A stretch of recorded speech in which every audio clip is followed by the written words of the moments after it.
Bonjour, bienvenue sur la chaîne de Kiki et aujourd'hui sur cette chaîne nous allons apprendre à faire des pâtes de fruits, cette petite merveille que tu vas pouvoir manger comme moi juste après ou presque les avoir réalisées. Franchement, mais ça n'a rien à voir avec ce que tu peux acheter dans le commerce.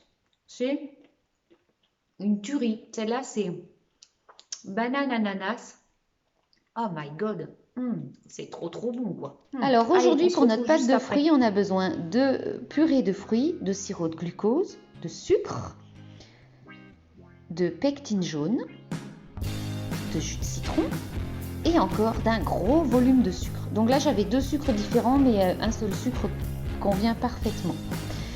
Donc dans un premier temps, j'ai mis dans ma casserole la purée de fruits ou la compote et ma grosse quantité de sucre. Et puis dans un autre petit bol, j'ai mis la pectine jaune et le sucre. C'est important de les mélanger ensemble, ça évite les grumeaux. Donc dans cette préparation que j'amène à 80 degrés, je fais attention et je vais verser en pluie cette pectine jaune mélangée au sucre. Et ensuite, maintenant, on va attendre que ça atteigne les 100 degrés pour pouvoir y introduire notre sirop de glucose.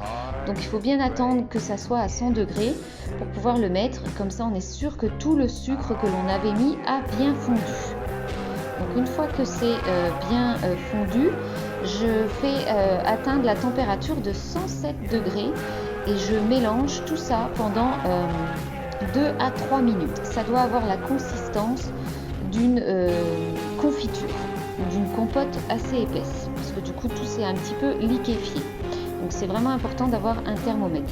Ensuite, je fais couler dans un cadre sur une feuille de papier cuisson ou du silpate. L'idéal, c'est quand même le silpate. Et puis, je vais ensuite saupoudrer de sucre pour que ça cristallise tranquillement et que ça ne sèche pas. Et puis au bout de 2 heures environ, je vais pouvoir commencer à couper mes pâtes de fruits selon la taille que j'ai envie.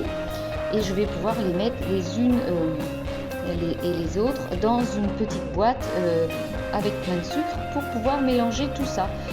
Et puis après, on n'a plus qu'à les manger. Et là, c'est vraiment un délice. Alors, j'espère que cette petite vidéo vous a plu. N'hésitez pas à vous abonner et à mettre un petit pouce bleu, à activer la cloche.